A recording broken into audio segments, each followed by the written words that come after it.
Hey guys, Kevin Egan here. Hope you and yours are well. Welcome into Around the ICC European Edition. On this week's show, we're going to have a bit of fun with a USA European 11 and a USA MLS 11. Which team do you think will win? I'll tell you about three players that absolutely needed to go on the international break to rediscover their form.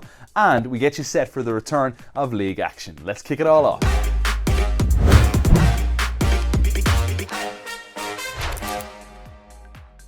Alright guys, let's start with three players for me that absolutely needed to get away from their clubs and go play international football. Paul Pogba is one, that's for sure. Man United have been brutal, and that poor start has coincided with his poor form. Pogba is world class when he's on, but when he's off, he quickly becomes one of the most scrutinised players on the planet. Right now, he needs Les Bleus more than they need him.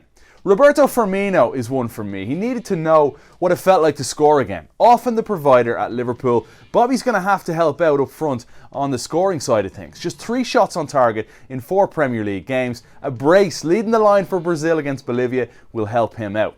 As for Antoine Griezmann, back to France we go. What is Antoine Griezmann these days? I mean, I kid, but I'm not sure whether he's coming or going right now. At Barca, he's been the first man off in every game so far this season. Not going well under Ronald Koeman, and 17-year-old Ansu Fati seems to be the one dominating. He needed this break to rediscover his mojo, and maybe Wednesday's reunion with Croatia, a match that will bring back the great memories of the World Cup final, will go and help Antoine Griezmann. This week's ICC memories, we're going to take a trip down memory lane to the summer of 2019. Antoine Griezmann's first goal for Barcelona. The Big House, Michigan Stadium was the venue, and Barcelona were scintillating. A 4-0 rout of Napoli. Griezmann on target for the second goal of the night. So with the big league set to return in just a few days' time from now, let's recap where we're at and look ahead to this weekend, starting with the Premier League. And the Premier League is so 2020 right now, with Everton and Aston Villa the only perfect sides remaining. Liverpool set a record as the champion that conceded 7. A Jose Mourinho team scored 6 against his old flame Man United, and Man City are 14th in the table with a -1 goal differential. It's mind-blowing stuff right now in England. The blockbuster matches this weekend fall on Saturday. First up, the Merseyside derby. Table toppers Everton against champions Liverpool at Goodison. James versus Salah. Yes, please, give it to me. And then, later on that day, Arsenal travel to City, where the master Pep takes on the old apprentice Mikel Arteta. 2 juicy games that could see City and Liverpool slip further behind. To Serie A we go. Now, don't ever insult yourself by suggesting that Italian football is boring. Italian football used to see low-scoring defensive exhibitions, but not anymore. We're all just living in Atalanta's world right now. The little guys from Bergamo have 3 wins from 3 with 13 goals scored, sitting pretty at the top. And this weekend, they'll take on a top-class Napoli team that are also perfect. 2 from 2 with 8 goals scored. So who'll break? Papu versus Mertens, bring it on. As crazy as it sounds, that's not even the biggest match of the weekend in Italy.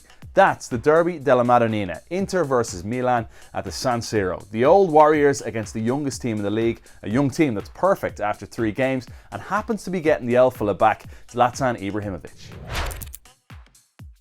La Liga's been really hard to predict this season, and I know Real Madrid, they sit atop of the standings so far, but they haven't impressed, relying heavily on Thibaut Courtois. Not convinced. Barcelona, still putting the pieces together under Ronald Koeman. Not convinced. Relying on Messi genius and Ansu Fati further forward. We'll see what happens there. And as for Atletico Madrid, what a tease you are.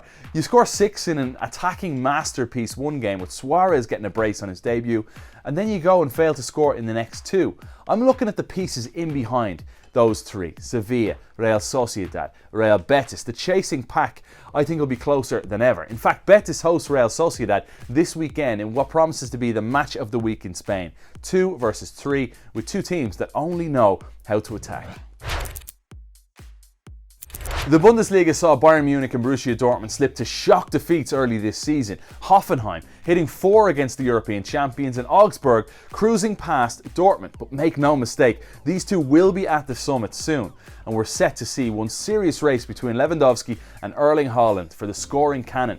For me, these two teams are must-see, especially with Alphonso Davies and Gio Reyna repping North America in style. This weekend sees one travel to two when Leipzig take on Augsburg, and keep an eye on Dortmund's ridiculously tough clash away against Hoffenheim.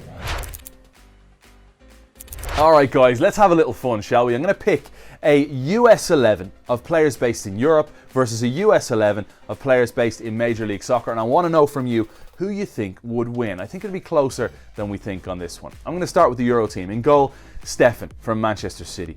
At the back, we go with a 4-2-3-1 of Dest at right back. We've got Richards and Brooks at the centre-back positions. Robinson from Fulham at left back. McKennie and Adams will be the double pivot in midfield.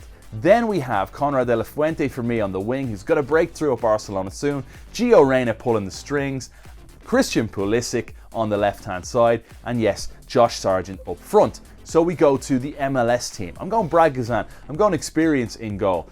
Clean sheet record in MLS last season and off to a decent start this year. The back four consists of Lima, Iko Para, Aaron Long and Vines at left back. We see Yule alongside Darlington Nagbe, who for me is the gem that hopefully one day soon will return to the US men's national team. Paul Arriola on the right, Brendan Aronson centrally, we'll see how long he stays in MLS with links abroad, and Jordan Morris on the left-hand side, who's been brilliant this season for the Seattle Sounders. Leading the line is Josie Altidore. So there you have it. Take a look at both teams. Tell us in the comments section which team you think would win. Before we go, it's important to point this out. We've got a huge election coming up here in the United States of America, and it's very important that you have your say. Go and register to vote. Vote411.org or whenweallvote.org. You can register, you can request your mail-in ballot as well. Have your say. It's crucial at a time like this, and it's important we all go and get this done. Folks, we love you, but we gotta go. That's all for this week's show. I'm Kevin Egan for our classy team. Take care. We'll see you next time.